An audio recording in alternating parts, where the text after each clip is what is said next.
isso que a gente estava falando aqui, da coisa se degenerar na oligarquia e o juro ser utilizado como, por exemplo, o juro como definido a taxa de juros como definida pelo Banco Central, né? Ela vai meio que dar certos incentivos a determinados comportamentos, né? Perfeito. Como uma gastação desenfreada e um baixo incentivo a poupar. Basicamente ninguém poupa mais hoje em dia, né? Tipo, eu conheço pouca gente que tem poupança, o jovem, a maioria, tipo, tá vivendo a Deus dará, vivendo como se não houvesse amanhã e tal. E não é também que se ele tivesse investindo esse negócio numa poupança, ia estar, né, ali uma maravilha. Volta aquela grande máxima do Mamãe Falei, né, cara? Eu gostava quando ele ia pra rua e perguntava pra galera quanto rende o FGTS. Né? Eu gostava quando ele fazia isso. Perfeito. E aí, isso está levando a uma crise, né, civilizatória em que a gente vê que as pessoas não pensam mais em longo prazo, né? Um endividamento global, né? Tipo, a emissão de moeda e a escalada de dívida pública virou um modus operandi nos países do Ocidente inteiro, basicamente, né? E com isso também, né? Não sendo aqui puramente materialista, né? Mas é difícil não notar que a matéria traz certos incentivos também, né? Tipo, o homem reage moralmente a certos incentivos. A gente vê um colapso moral também, né? Porque quando você vive a Deus dará, não é só a sua relação com o dinheiro que vai mudar, que você vai ser mais esbanjador, que você vai ser mais, né, impulsivo com o dinheiro. É em todo o restante da sua vida, né, tende a acompanhar essa tendência. Como é que você vê isso aí? E também gostaria da ponderação do Instituto Miorin nessa análise. Perfeitamente. Veja que a sociedade deve, em conjunto, cerca de 400% do PIB. Então, se somar famílias, empresas e o Estado, a gente deve 4 vezes o que a gente produz de riqueza por ano. Para fazer uma conta por cima, o mundo precisaria de uns 15 trilhões de dólares só para pagar os juros da dívida global, só que o PIB é 70%. Então a gente precisava de uns 18% do PIB por ano só para pagar o endividamento. Então quando o cara fala em grande reset, ele já está dizendo que de alguma maneira eles vão querer criar aí um calote geral. No passado dava-se o nome de jubileu, né? Quando todo mundo zerava a dívida de todo mundo. A gente estava falando sobre isso aqui um dia desses, né? Que a gente estava comentando sobre um amigo nosso, que ele é um americano doidão, assim, tá ligado? E ele era trumpista, mas depois ele virou Biden e pá. E ele, dentro das coisas que ele acreditava no jubileu. Não, que tá na Bíblia, tá ligado? Tá na Bíblia. Segundo agora, né? A gente tá falando disso. E agora, primeiro um cara que virou de trumpista para Biden é difícil demais, é bem incomum esse aí, Deus me livre. Não, é incomum na nossa imaginação. Mas tem, né? Mas na realidade tem. Meu irmão, quanto mais eu conheço as pessoas normais, as pessoas que não estão nos debates de internet, né, e tal, quanto mais eu conheço essas pessoas, mais eu encaro o voto como uma espécie de peido. Flexo involuntário, tá ligado? O cara comeu. Oi, embaixador, vale ressaltar um negócio em relação a esse nosso amigo que votou no Trump e depois votou no Biden. O casamento dele acabou porque ele votou no Trump. Acabou porque ele votou no Trump, cara. O casamento dele acabou. Não, mas ele não se arrependeu. Não se arrependeu. Continuou tranquilo. Não foi pra voltar. Nem foi. Nem por isso. Tipo, depois não foi pra fazer merda com a ex-mulher, não. Tipo assim, um cara que tava nesse nível de, tipo, a ponto do casamento acabar, aí ele muda de lado, mas, tipo, as coisas vão completamente desconectadas, entendeu? É bem louco isso. Existe um elemento de caos muito, muito louco, cara, nas escolhas eleitorais, tá entendendo? Eu não vou aqui me arriscar a dizer quanto por cento que tá entendendo? É difícil, né? Porra, mas que existe. O interessante da dívida é que todo mundo deve para todo mundo, né? Então, a riqueza hoje, ela é lastreada na dívida. Então, a gente fala muito sobre impressão de moeda e aumento da base monetária. A impressão de moeda do dólar, ela não acontece através do Fed. O Fed só tem uma ferramenta para imprimir moeda, que são os bank reserves, as reservas bancárias. E ele só faz isso através da troca por um colateral. Então, o banco está sem grana, ele dá essa reserva bancária, que na verdade digita um dinheiro na conta do banco, e ele pega essa reserva. Quem aumenta mesmo a base monetária e imprime dinheiro são os bancos. O banco, na hora que ele empresta dinheiro, ele aumenta a alavancagem financeira dele, ele está criando moeda. Então é assim que a gente faz inflação. Né? O termo da economia austríaca é a inflação, é o aumento do M2. Sim. A inflação que a gente chama de inflação hoje, nessa teoria, é chamada de perda de poder de compra. Então, é isso que está acontecendo. Então, os bancos imprimem esse dinheiro, emprestando para todo mundo, e aí, com o desdobramento disso, é a perda do poder de compra. Mas, inclusive, a o problema... é de pode 1 falar, para 10. Né? A proporção é de 1 para 10, só para o pessoal ter noção da magnitude.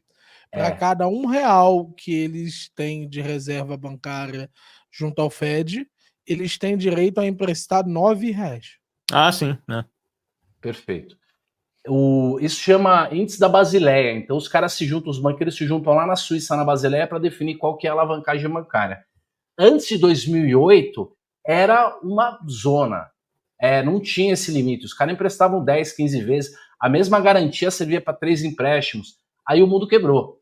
Imprimiu-se mais dinheiro. O que custou para fazer o bailout, o salvamento dos bancos americanos e internacionais, custou 3 trilhões de dólares. É muito mais do que todos os bancos tiveram de lucro durante toda a história. Foi gasto em 2008 para recuperar esses bancos. Então, quebrou o brinquedo. O mundo perdeu o seu modelo econômico em 2008 e a gente está chafurdando aí em alguma tentativa. E a dívida está aumentando sem parar. O problema é o seguinte, todo mundo acha que vai dar uma inflação enorme e que o dólar vai poder perder poder de compra. Não. O que vai acabar acontecendo em algum momento é aquilo que a gente chama de efeito do milkshake do dólar. Os ativos que usou-se com esses empréstimos, que se usou o empréstimo para comprar, que são ativos de bolsa, imóveis, no mundo inteiro, comprou-se um monte de coisa com esse monte de impressão de moeda. Esses ativos, quando vier uma crise de liquidez, eles vão cair muito rápido o valor deles, só que a dívida não. A dívida continua crescendo. Então, em algum momento, vai ter muito mais dívida do que dólar. Então, o dólar vai ficar escasso. Então, nós temos um problema em algum momento que vai haver uma destruição de riqueza tão grande, a teoria do dólar milkshake, que vai ter uma desinflação ou uma deflação do tipo ruim, que não é aquele, a TV está custando cada vez mais barato para produzir, eu vou comprar uma TV cada vez mais barato. Sim. Não, é a destruição de riqueza. E aí vai ficar pequeno. E aí talvez tenha que ter um calote geral aí meio obrigatório. Então a nossa situação ela é muito, digamos aí, opaca e ela é muito crítica. Então bastante coisa pode acontecer no futuro e os estados estão se preparando para fazer coisas aí muito heterodoxas. Não, eu sou a favor da resolução que mais heterodoxa possível e que o Hofbauer defendia e que o Ropa defende, acho que até o Mises defenderia, talvez o Mises não, porque isso tem efeitos, tem consequências de longo prazo muito sérias para a confiança dos governos, que é dar calote na dívida. Para mim, essa dívida é imoral, né? Um indivíduo que está emprestando dinheiro para o governo está emprestando dinheiro a uma máfia. E essa máfia, a responsabilidade fiscal da máfia é uma coisa com a qual não se pode contar do ponto de vista ético. Então, o Hofbauer ele tem um ensaio de umas 30 páginas explicando por que a postura mais moral, do ponto de vista de qualquer pessoa que assumir, é simplesmente dar o calote e dizer, não, emprestar para o governo é uma má ideia. Você não deve emprestar para o governo. Não há plata. Porque, não há plata. Não. E detalhe, do ponto de vista econômico, é o que menos coletiviza a consequência. Porque o que vai acontecer é que vai ter uma retração econômica daquelas pessoas, mas do ponto de vista da distribuição econômica total, não vai haver um prejuízo sensível da moeda por si só. Então, o calote, inclusive, eu nunca ouvi alguém falando no calote, eu nunca ouvi marxista falando em calote, já ouvi falando em revolução, em calote da dívida nunca. Já ouvi falar em revisar a dívida. Mas eu acho que, do ponto de vista de uma sociedade ética, dar o calote absoluto, imediato e direto em todos aqueles que estão hoje vivendo de um regime de opressão dos seus iguais é a medida mais correta. Ô, Miorim, mas se dá o calote e isso não muda o que vai ser feito depois, então o governo vai continuar se endividando, vai voltar a se endividar. Não, né? Essa é a questão. O que você está colocando como se fosse uma coisa educativa. Dá o calote, o pessoal entende que está errado. Como ele vai se endividar? Se você der um calote desse, você não vai conseguir se endividar mais. O Estado não vai mais conseguir pegar dinheiro, né? O problema é que a gente sempre parte do pressuposto que o gestor ele é um isso cara é o que ético. Acontece com as nações mais... as nações que caem num índice de inadimplência muito alta, elas não conseguem aumentar a dívida. Existe um limite para quanto uma nação pode fazer dívida, baseado na sua taxa de inadimplência. Se você dá um calote geral da dívida, aquela nação não mais poderá receber novamente aquilo. E veja que... Mas você não acha que o rumo político pode mudar tudo isso? Não, é óbvio, essa pessoa seria morta no dia seguinte. A quantidade de banqueiros na cabeça dessa pessoa seria muito grande.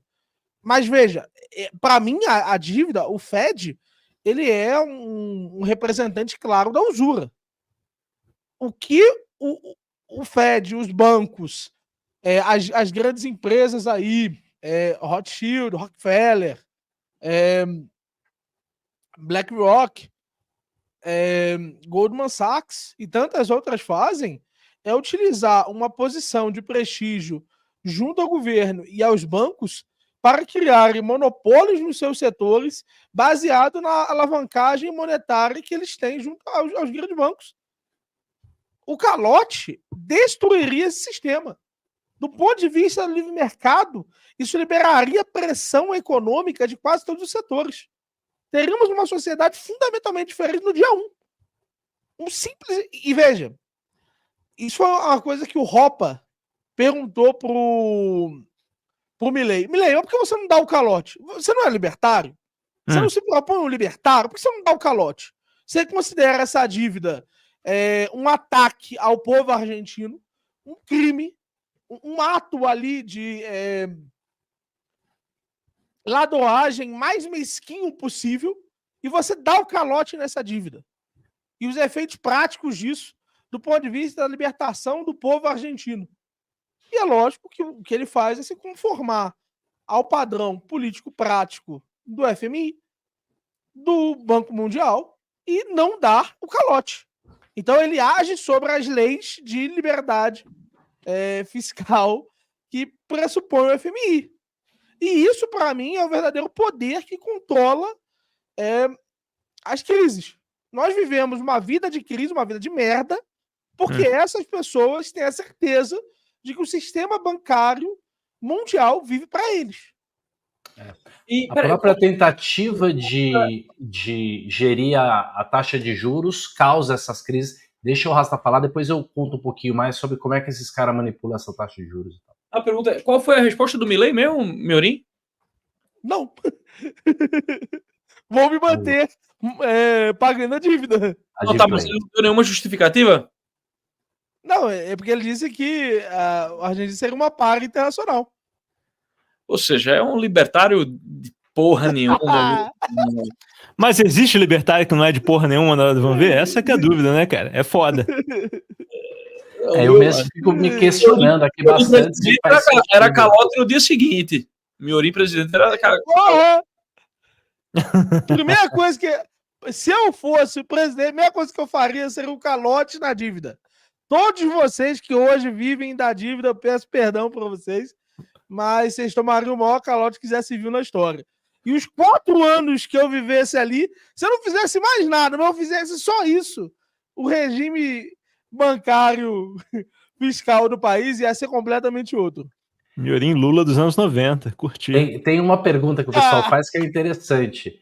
Se o Estado pode imprimir dinheiro, por que ele pega dinheiro emprestado, né? É uma grande pergunta, assim. E o Banco Central Americano, Fed, ele foi criado numa ilha em 1917, Ilha Jerkins, uma coisa assim. É o mesmo nome do médico e o monstro lá. E o maior acionista do Banco Central Americano do Fed é o JP Morgan. E os maiores acionistas do JP Morgan são essas famílias que você falou o nome aí, que eu nem repito, porque o olho do Sauron fica atrás da gente, aí quando a gente fala esses nomes. Mas já foi dito uma vez. Então, assim, de fato, as coisas são por aí mesmo. Eu, pessoalmente, não sei se daria o calote no T0, vou pensar sobre isso. Mas tentar acabar com o Banco Central, todos eles eu tentaria na hora. E eles causam muito... Não precisa acabar mais com o Banco Central depois disso. Não precisa mais. Já acabou, né? Já acaba com o Banco Central. É isso. Do ponto de vista prático, o calote inutiliza o Banco Central.